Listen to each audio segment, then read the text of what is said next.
Hello and welcome to Screen Facts with Jason Davis, your movie trivia and discussion podcast, a production of Jason Davis VoiceOver, jasondavisvoice.com/podcast. Joining me for this episode, my good friend, Erik Reitz. Hello, sir. Hi, Jason. How you doing? Good. Welcome back to another episode. Great to have you. I'm psyched to be here. So we're going to talk about a movie today. I forgot how great this movie is. Yeah, me too. And Kathy actually was like, I don't even know if I want to watch it. Really? Yeah.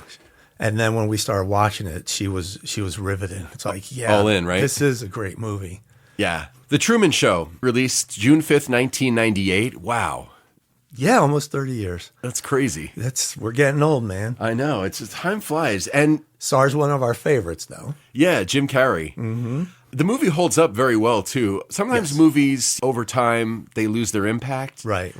Well, I think it's because this is just such an important storyline. You know, the idea of a person living a life, but unknown to them that it's a TV show. He's adopted by a corporation that decides to raise him in front of cameras. One of the things that I read a lot in preparing for the podcast was that, this was sort of the precursor to all the reality TV that followed. Yeah.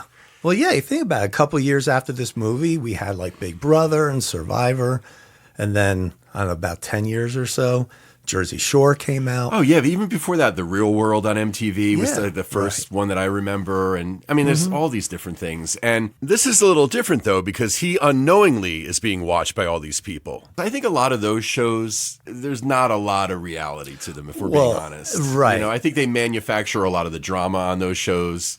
Yeah. And in this, it was really more of like people being allowed to be a fly on the wall to this guy's life. Yeah. But he doesn't realize he's on a set that's like a giant town, which is amazing. Yeah, it was. Yeah, that whole idea that at the beginning they're saying, you know, this is one of only two structures in the world that you can see from space. Right. And it's like, yeah, and the graphics to it were just really cool how big this place was. Honestly, the idea of the movie is very cool and very interesting. Oh, yeah. When it was first being put out there, it was more of a really dark story and a lot of paranoia, and obviously it didn't turn out like that. You're talking about the original idea that the writer had. Yeah. When you bring in someone like, you know, Jim Carrey, even though he won Best Actor in the Golden Globes, he wasn't even nominated at the Academy Awards, right? He should have been. Yeah, he should have been. He's phenomenal in this. And I read that, and then when, you know, he won the Golden Globe,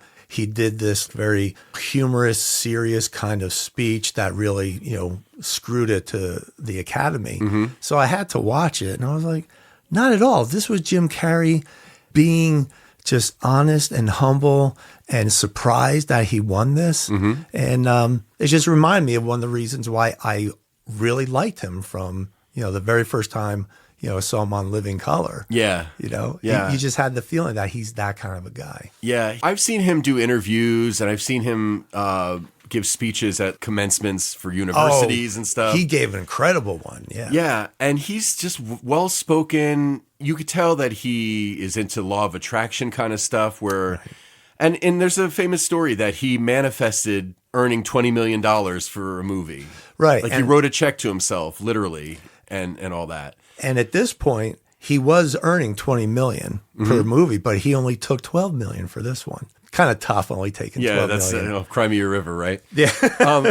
No, I think he came from a very modest situation. I mean, he was homeless at one time. You know, I think we may have shared stories like that on other episodes where we've talked about his movies. But I wonder if he wasn't nominated for an Oscar because maybe the Academy just didn't take him seriously as an actor because he was mostly known for comedies at this point. Right. This was his first real breakthrough dramatic piece. Yeah, and he said something about that at the Golden Globes when he came up and took the award. He said something like, well, I guess I can't talk out of my ass anymore. And it killed. Watching the movie, and definitely the first time I saw it, I was almost waiting for Jim Carrey-ness. You know, I was waiting for some silly faces. He still had a little bit of his physicality. Right. But he was really just building and showing that this character has grown up to be a nice, decent, happy person. I was fine with him being a little animated. Yeah. You know? I wonder if, like, do you think that's because in the context of the Truman Show, it's sort of like a utopia. I mean, he's living in this perfect world with the perfect wife and the perfect best friend, and just everything goes his way. They protect him. They keep him from all the shitty stuff that goes on in the real world. Right, exactly. Which is also very interesting. Well, yeah, we can get into the ways that they, kept him there. But yeah, I definitely agree with you. And there's some very just interesting things like, the name of the place is Sea Haven. Yes. Well, close to heaven. I could just look at, that's true. That's Sea Haven, heaven. Also, the name of the director who created the whole show, his name is Christoph, Christ off. So there's obviously a lot of biblical stuff in here. There's a lot of discussion you could have about free will versus predestination. I just found so much of that very interesting. His name, Truman, true man. He's the only one in the whole thing that is living what he thinks is a real life. Everybody else is actors. Yeah. Oh my God, how cool is that? Yeah. And his name, Truman Burbank. Burbank. Yeah, Burbank is like right outside of Hollywood, right? There's definitely hints. Yeah. And you were talking about Christoph. He literally plays God.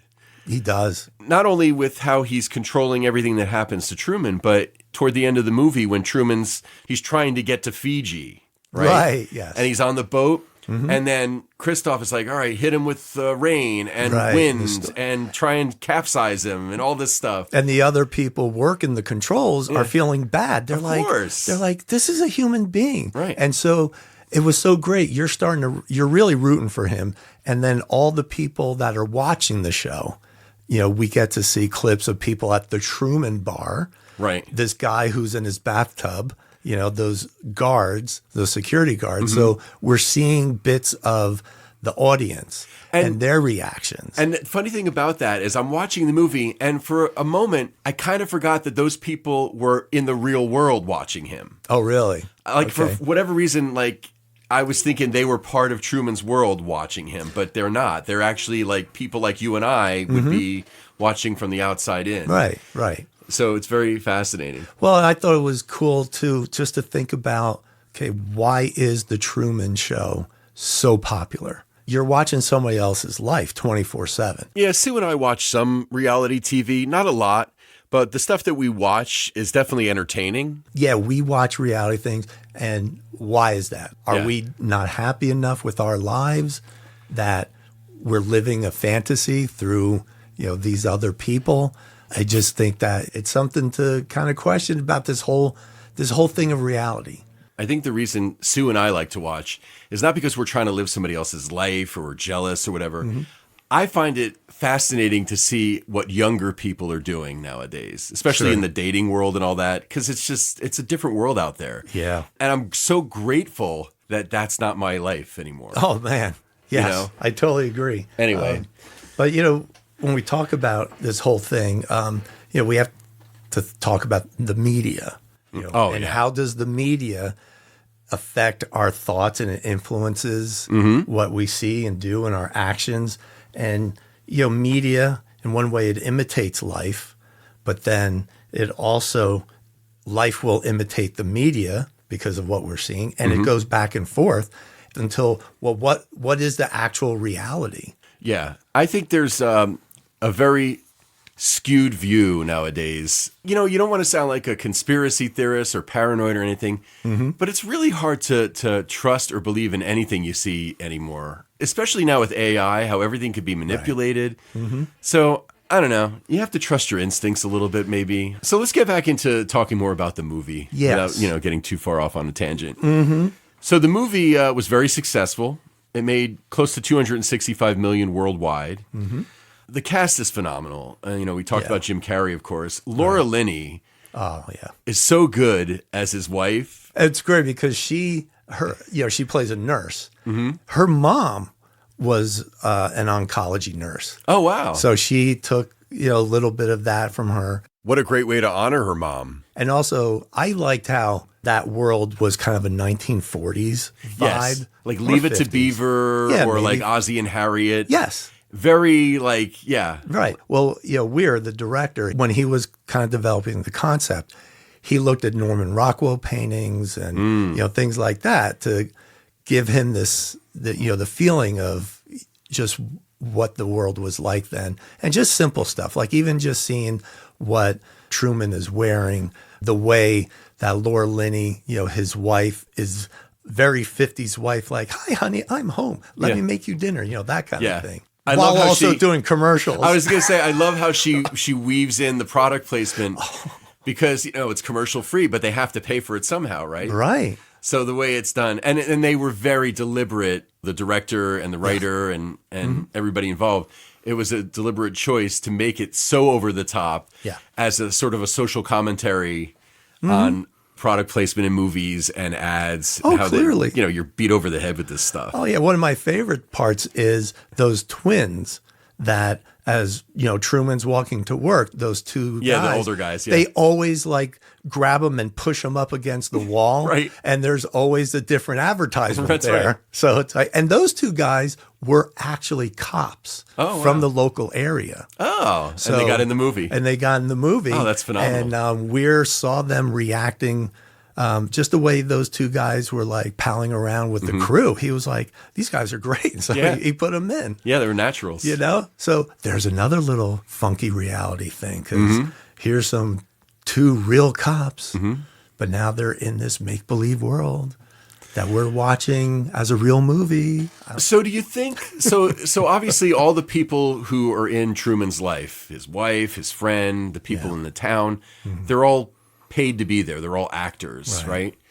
But do you think they are actually fond of him and they're not just pretending to be because it's a gig? Like it seems like he's obviously a likable guy. Yeah, no doubt. It seems to me very sadly, I would say no. I think the people there were doing the job. His best friend was always there to go and show up with a six-pack right at the time that he needed to be diverted.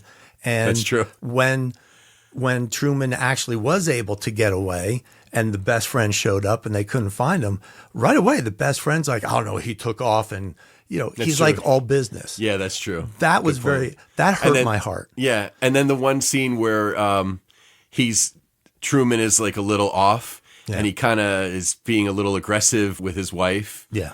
And she's like, do something. You know, like she's telling that to the producers. Right. I mean, yes, you can understand. You can understand. She was definitely afraid. He was acting a bit, erratic, over the top. Yeah. But that's why then, and I think that had to be there. Because then we could really, really appreciate the character Lauren. Yes, Lauren. Yeah. Yep. And so that's the thing. When Lauren comes and she does genuinely like him and they start to hit it off, she does try to warn him. Right. The scene on the beach. And she's like, this is all fake. They're going to come to get me and all that. And Kathy and I are like, we're screaming at the television screen. We're like, tell him he's in the TV show. He knows what TV shows are. Right. I love like the TV shows that he watches is all about how wonderful it is to have family and to live close to where you are and all these other factors that they do to make him want to stay. Right. The whole fact how to make him not want to travel to Fiji. Right, exactly. When he was younger, he's in a boating accident and his father dies. Right. Or we think. Right. But regardless, they do all these things to make him not want to leave. And, thankfully for us in the story, Truman is the kind of person who does want more out of life. Right. He's curious. Yeah. I mean, there's plenty of people. And that's the other thing I love about this movie is that the concept is great and everything else. But if you really dig a little deeper while watching it, it's a metaphor for life. It's okay to be comfortable and grateful for what you have, but you should always be curious about what else is out there that you can enjoy. And keep your eyes and ears open. Exactly. Because he could have easily have just shrugged off some of these things that happened and just kept living with his life happily. Sure. But it was definitely his interest in Lauren, I think, that was the motivation for him to want to leave. And you bring up Fiji. Well, the reason, of course, he wanted to get to Fiji was because that's where he was told she was being taken to, because when her dad shows up at the beach to take her away, he's saying, oh, she's paranoid, she's schizophrenic. You're not the first guy she's done this to. Right. We're moving, we're going to Fiji. Yeah. It's like, Fiji? Wow. It's like, it's the other side of the planet. I guess that was the whole idea. Yeah. The way he tries to remember her face by tearing the eyes of actually all the different facial parts from the magazines and stuff. Those were on the back of his picture of his wife. Yeah. Wow. Yeah. I mean, that says something. Yep. He's such a likable character, and you're rooting for him the whole time. Yeah, the fact that Truman was such an intelligent, interesting person and had a silly personality, very creative. That whole scene of him looking in the mirror and using the soap to do the astronaut, that was totally ad-libbed. Yeah, which is awesome. Yeah. Weir was not interested at first. Apparently, him and Carrey had issues with, Jim, he ad-libs, that's his thing.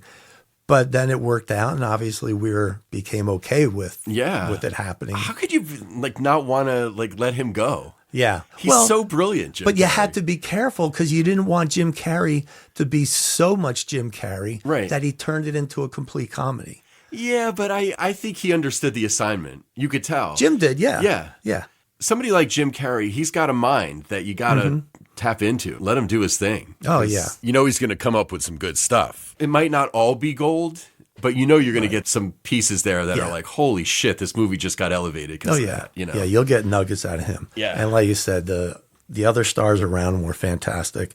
Ed Harris, he was nominated for an Academy Award for Best Supporting Role. He did win the Golden Globe for that. He was not the first choice. I thought he was phenomenal, Ed Harris. I thought he was. Who was the first choice? Dennis Hopper actually was doing it. Oh, wow. And then he was having trouble, creative differences between him and Weir. And then either he left or he was let go. And then they bring in Ed Harris.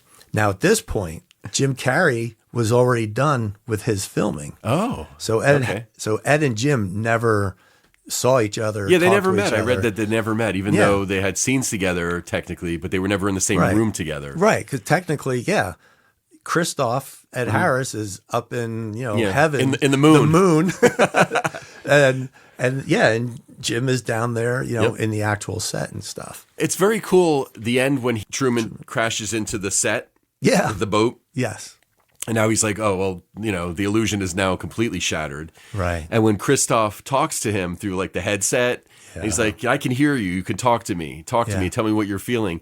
And it is like he's talking to God. Right. Because his voice is so rich and everything. It's a very cool scene. Yeah. Truman asks him, well, who are you? And Christoph says, I'm the creator of this show. And I was like, that was smart, having that little weight there. Yep. Very, very good. I mean, of the show, but he literally creates everything that happens. Oh, yeah. To Truman, pretty much. Yeah. Well, they had to steer things. Yeah. And the fact that all these actors were so good at diverting him earlier in the movie, you don't really recognize these little diversions because, Truman's living his life, but there's still some of them, particularly like those two guys that push him up against the wall every day. Yeah. But then as Truman starts to question, and I love the things they came up with. Like the first thing that we see of things starting to kind of crack is that light falling from the sky. Yes. Did you notice the tag on that light? It said Sirius. Okay. Which is a very bright star. Right. Lots of cool little Easter eggs like that. Yep. I liked how there was in Truman's kitchen vitamin D pills. Okay. Because there's no sun. Right. So he's on vitamin D. So makes sense. There's probably you could probably watch this movie over and over again and see something new each time. And to be honest, I've only seen this movie maybe a couple of times. Yeah. Not because it's not awesome.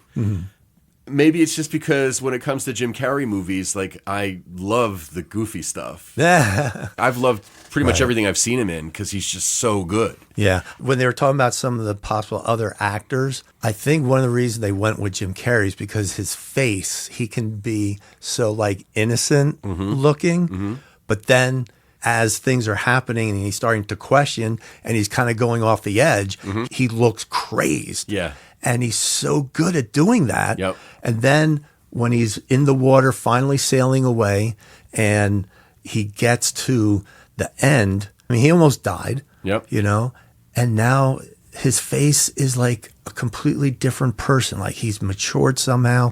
He's gotten peace now. I just give him props, and I'm so glad the Golden Globes recognized all that. Yeah, none of it really means anything at the end of the day. Right. But when you see somebody really go outside of what you expect of them in a movie, like he does in this, you kind of want to see him be recognized for that. I like that the director, Peter Weir, he had an entire backstory kind of explaining how the whole thing started that we don't actually see in the movie. We don't know. It's never referenced in the movie. Right. I think that probably contributes to how good the movie is, that he came up with, you know, how Christoph created the show, Truman's childhood that we don't see, you know, the network, all that kind of stuff. So that's great. Some of the other just like fun facts. This was shot in an actual like community down in Florida just to get that like, you know, Rockwell all-American aesthetic. Yeah. They added front porches and little white gates all over the place. So the very, very end, when, like you said, he reaches the edge of the stage and then he's walking. I like that scene, the way it was just the cinematography of like a very large chunk of the sky that's just painted. And he's walking along the horizon, comes across the steps, finds the door, and then that's when Christoph, you know, tries to talk to him. And he just turns around and says his catchphrase that I said every morning. Good morning. And in case I don't see you, good afternoon, good evening, and good night. And then he bows. And walked out. I was like, what a perfect ending. Absolute perfect ending. It's amazing. We're having this conversation and we're talking about the same actor that did Ace Ventura. And talked out his asshole. That's right. But that just shows how great Jim Carrey is. Exactly. So thank you, Jim Carrey, for doing this. And thank you, Peter Weir, for like seeing beyond Jim Carrey's obvious, you know, comedic talent and bringing him in on that. But sometimes little tastes of comedy when you're presenting something that makes you think and makes you question the life you're living or what's going on in the world or whatever. Comedy helps that go down a little easier. And I think that's a good thing. So yes. And that's the beauty of Jim Carrey. Oh, and we love Jim Carrey. We do. Big fan. Well, I'm glad we watched this for the podcast. It's a great movie. This is one I think I'm going to revisit again sooner rather than later because it's great. It's a great movie. It's riveting. It's fascinating. The performances are fantastic. Thought-provoking. Yeah. It's a great flick. Yeah. Well, thanks so much for doing this episode, and thank you for listening. Please follow us on social media so you know when we release a new episode. It's Screen Facts Pod on Instagram. You can reach out to us via email, screenfacts@yahoo.com. And if you want to find out how you can support the show with a donation or by buying merchandise, you can do that at jasondavisvoice.com/podcast. Screen Facts with Jason Davis is a production of Jason Davis Voiceover. We accept the reality of the world with which we are presented.